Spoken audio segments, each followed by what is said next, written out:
धन्य ही भारतवर्षम धन्य भारत संस्कृति भारतीय जना धन्य धन्य अस्माकं परंपरा। नमस्कार, मैं मोहित जोशी इस वक्त मैं मौजूद हूँ विश्व की आध्यात्मिक राजधानी हरिद्वार में। मेरे साथ पूर्व में शिया वक्फ बोर्ड के चेयरमैन जो अध्यक्षता आप संभाल रहे थे और वर्तमान में आपका नाम जितेंद्र नारायण सिंह त्यागी, बहुत बहुत स्वागत है सर आपका। जी धन्यवाद। सर, क्या सफरनामा रहा आपका, कैसे आपने एक परिवर्तन का संदेश दिया कि कैसे आपने हिंदुइज्म को अपनाया? देखिए, मैं अपना जो जीवन गुजरा उसमें ज़्यादातर जो जिम्मेदारियां हम पर थीं, शिया वक्फ बोर्ड की, शिया ट्रस्टों की, शिया अवामी लीग का भी गठन मैंने किया था और मैं राज्य भी रह चुका हूँ। ये सारी जिम्मेदारियां मैं अपने हिसाब से अपने दायित्वों का निर्वहन कर रहा था और क्योंकि खेलों में मेरी रुचि ज़्यादा रही तो क्रिकेट वगैरह कई टीमों से मैं खेला हुआ भी हूँ। धर्म की तरफ या इस्लाम की तरफ कोई मेरा ऐसा रुझान नहीं था कि उसके ज़्यादा डीप में जाने की मेरी कोई मंशा नहीं थी। जब भगवान श्री राम के मंदिर का विवाद सुप्रीम कोर्ट में शुरू हुआ तो उस वक्त मैं शिया वक्फ बोर्ड का अध्यक्ष था। तब मुझे ये पता चला कि शिया वक्फ बोर्ड भी इस मुकदमे में पार्टी है। तब मैंने कोर्ट की फाइल पढ़ी, आर्कोलॉजिकल सर्वे ऑफ इंडिया की रिपोर्ट पढ़ी और उन सभी तथ्यों को देखा जिससे ये पता चला कि ये मीर बाकी द्वारा बनाई गई एक ऐसी मस्जिद है जो मंदिरों को तोड़कर बनाई गई थी। उनकी मंशा अयोध्या में राम जन्मभूमि और हिंदुओं की संस्कृति को कलंकित करने की थी। तो उसके बाद जब इस संबंध में मीटिंग हुई तो मैं उस मीटिंग में गया शिया वक्फ बोर्ड की हैसियत से, जिसमें मुस्लिम पर्सनल लॉ बोर्ड और सुन्नी वक्फ बोर्ड और शिया वक्फ बोर्ड ये तय करने बैठे थे कि मुकदमा कैसे लड़ा जाए।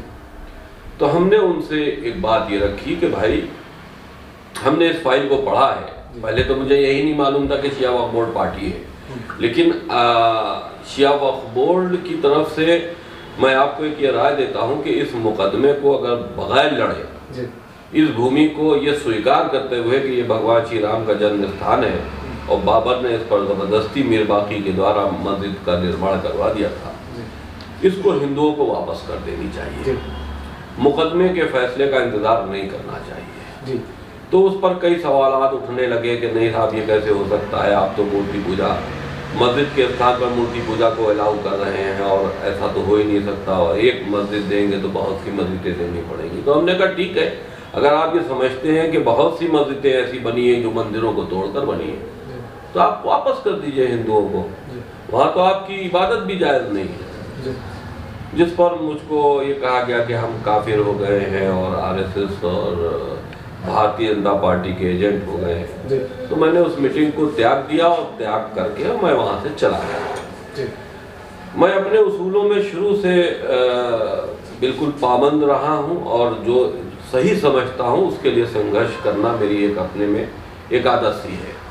तो मैंने सुप्रीम कोर्ट में सुन्नी वक्फ बोर्ड से अपने को अलग किया और सुप्रीम कोर्ट में हलफनामा दिया कि मैं इस राम जन्मभूमि का मुकदमे में मस्जिद के साथ नहीं हूँ, मंदिर पक्ष वालों के साथ में हूँ। मैं चाहता हूँ कि वहाँ पर भगवान श्री राम का मंदिर बने। ये हलफनामा दिए जाने के बाद मुस्लिम समाज में खलबली मच गई, मेरे कत्ल के फतवे आने लगे, मुझको धर्म से पहली बार निकाला गया। हमने उसकी परवाह किए बगैर उस मुकदमे में आखिरी तक अपने हिसाब से पैरवी की, मंदिर के पक्ष में पैरवी की और वो फाइनली डिसाइड भी वही हुआ जो हम चाहते थे कि भगवान श्री राम के जन्म स्थान पर मंदिर बना। और मस्जिद के लिए हमने वहाँ भी ये प्रस्ताव रखा था कि अगर आप मस्जिद बनाना चाहते हो तो कोई गैर विवादित जगह आप ले लो जहाँ मस्जिद बन जाए, और वही सुप्रीम कोर्ट का आखिरी में निर्णय भी हुआ। तो अगर मुसलमान उस वक्त मेरी बात ये मान लेते तो शायद एक बहुत बड़ा तासुब जो है इससे ख़त्म होने की कगार पर जाता और हिंदू हमेशा एक बड़े दिल का स्वभाव रखता है और अगर वो इस तरह का बात करते तो मेरे हिंदू पक्षकारों से बात भी हुई थी कि अगर वो ऐसी पहल करते हैं तो हम इस पर बैठकर विचार करेंगे कि और मस्जिदों के बारे में क्या करना है, सोचना है, नहीं सोचना है। लेकिन बहरहाल फैसला हो गया, मंदिर पक्षकार हार गए, मंदिर पक्षकार जीत गए और बाबरी पक्षकार हार गए। उसके बाद फिर मुझे ये अंदाजा हुआ कि भाई ये लोग तो बड़े क्रूर हैं, बड़े नाइंसाफी की बातें करते हैं, क्योंकि मैं इतना डीपली कभी मजहब में गया भी नहीं था जी। तो फिर मैंने अध्ययन करना शुरू किया आतंकवाद के ऊपर। आतंकवाद, मुस्लिम ही आतंकवादी क्यों हैं और क्या प्रेरणा इनको मिलती है, क्यों जिहाद कर रहे हैं, तो उसका कोई मतलब समझ में नहीं आया। मैंने कुरान को पढ़ना और समझना शुरू किया, ट्रांसलेशन करके उसको समझना शुरू किया। तो मैंने लगा कि कुरान जो है वही एक ऐसी किताब है जो आतंकवाद को बढ़ावा देने की प्रेरणा देती है। और कुरान को पढ़ के ही और समझ के ही ये जितने भी कट्टरपंथी और मुसलमान मानसिकता के लोग हैं, ये इनके अंदर नफरतें पैदा होती हैं और ये जहाँ पर असलाह उठाते हैं वहाँ पर असलाह उठाते हैं और आतंक की तरफ बढ़ते हैं। तो मैंने उस पर बोर्डली बात की। मुस्लिम ऑर्गेनाइजेशंस को उन आयतों को चिन्हित करके 26 आयतें ऐसी हैं जिसमें अल्लाह की तरफ से एक ये निर्देश ऐसा दिया गया है कि जिसमें जो लोग अल्लाह को न माने, जो लोग मोहम्मद को न माने, जो लोग आयतों से इनकार करें वो काफिर हैं और काफिरों को काफिरों से जिहाद करने के लिए और काफिरों का कत्लेआम करने के लिए कुरान के अंदर तमाम इस तरह के निर्देश हैं। तो मुख्य रूप से हमने उन आयतों को हटाने की बात की कि आप थोड़ा सा कुरान से कि आप थोड़ा सा रिफॉर्म कीजिए।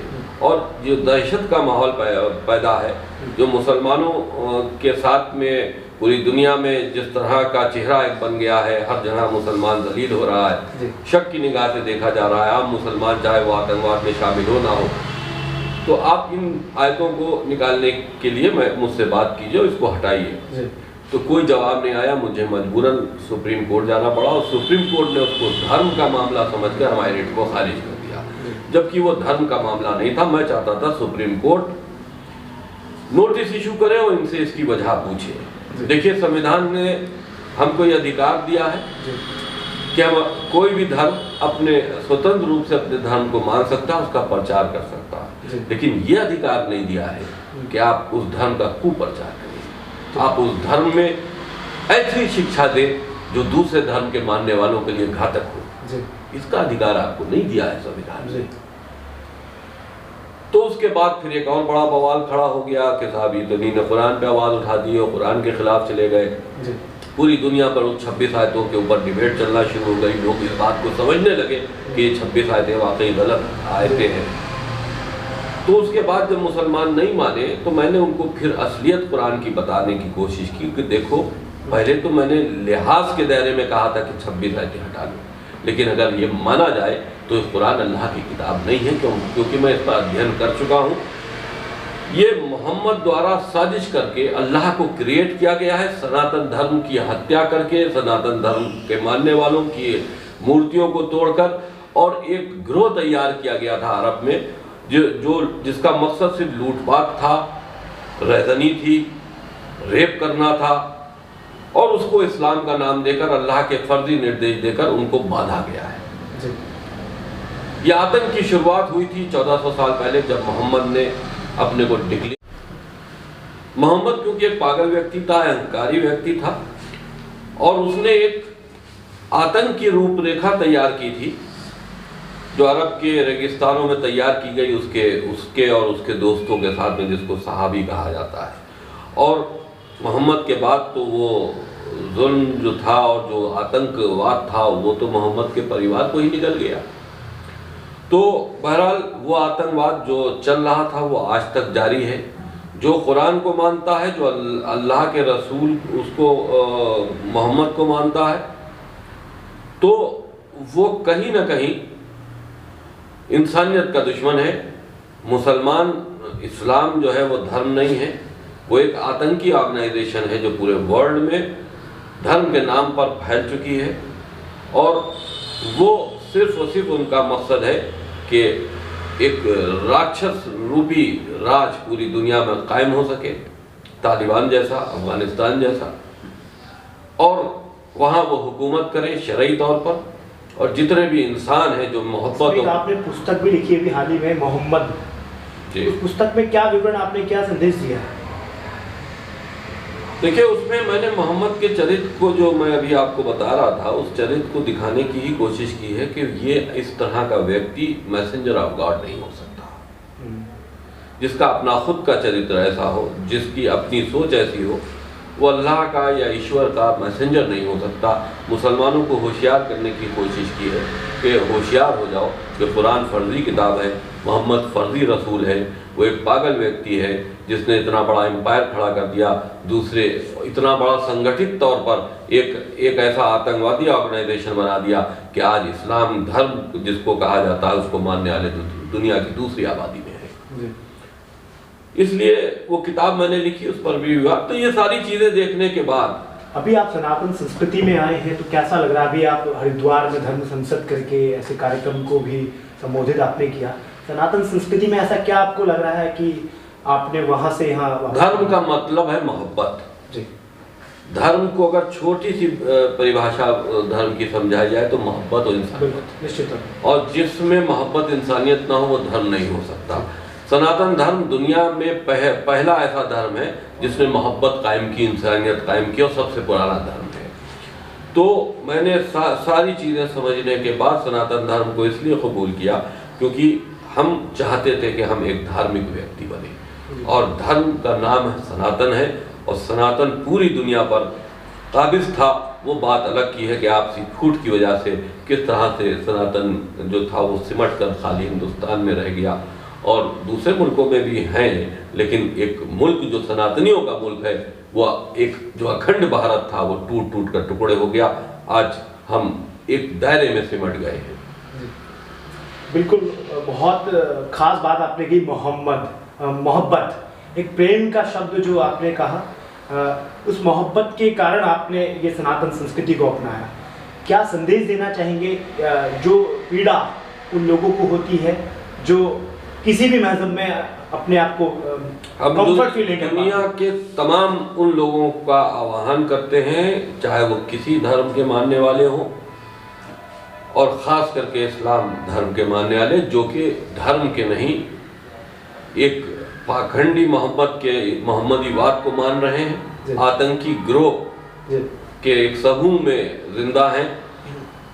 इंसान बनने की दावत देता हूँ, और ये चाहता हूँ कि वो सनातन धर्म की तरफ आएँ, और जहाँ पर धर्म को इख्तियार करें।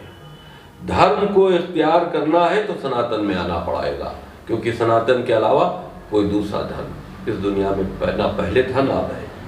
बहुत बहुत धन्यवाद। ये थे हमारे साथ जितेंद्र नारायण सिंह त्यागी जी, जिन्होंने त्याग दिया, तपस्या की, और एक नई संस्कृति का संवर्धन करके आगे बढ़े।